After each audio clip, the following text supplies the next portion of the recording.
1032 निजी स्कूलों की लापरवाही, खतरे में 60,000 विद्यार्थियों का भविष्य, अभिभावकों की चिंता बढ़ी। हरियाणा में 1032 स्कूलों की मनमर्जी 60,000 विद्यार्थियों पर भारी पड़ रही है। स्कूलों द्वारा नियमों को पूरा नहीं करने पर प्रदेश सरकार ने इन स्कूलों को मान्यता नहीं दी है। इसके चलते 10वीं और 12वीं कक्षा के इन विद्यार्थियों का हरियाणा विद्यालय शिक्षा बोर्ड में ना तो इनरोलमेंट हो पाया है और ना ही ये बोर्ड परीक्षाओं के लिए फॉर्म भर सके हैं। इससे विद्यार्थियों और अभिभावकों की चिंता बढ़ने लगी है।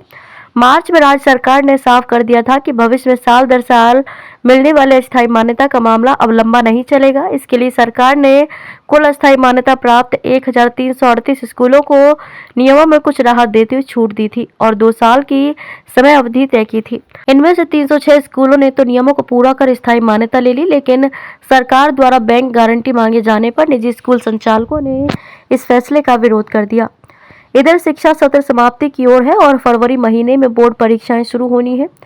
अस्थायी मान्यता वाले 1032 स्कूलों के 10वीं और 12वीं कक्षा के 60,000 विद्यार्थियों की परेशानी बढ़ गई है।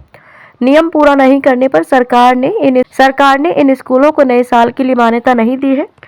इसी फेर में ये विद्यार्थी अब बोर्ड परीक्षाओं देने के लिए फॉर्म तक नहीं भर पाए हैं। 2003 से मिलती रहती है साल दर साल मान्यता। वर्ष 2003 से हर साल इन स्कूलों को अस्थायी मान्यता मिलती रहती है, लेकिन 2021 में राज्य सरकार ने नियम पूरे किए बिना अस्थायी मान्यता देने से इनकार कर दिया था।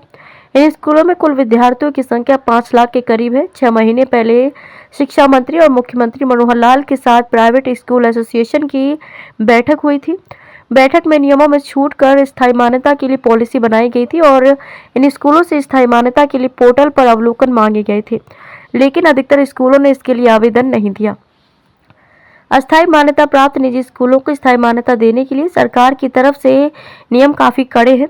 इनमें राहत दी जाए, साथ ही बैंक गारंटी की शर्त को हटाया जाए। मान्यता के लिए स्कूल तैयार है, लेकिन वित्तीय स्थिति ठीक नहीं होने के चलते वे राशि नहीं जमा करा पा रहे। स्कूल संचालक मनमर्जी नहीं कर रहे, बल्कि मजबूरी में आवेदन नहीं कर पा रहे हैं। 60,000 विद्यार्थियों की बोर्ड परीक्षा को लेकर जल्द शिक्षा मंत्री से मुलाकात की जाएगी।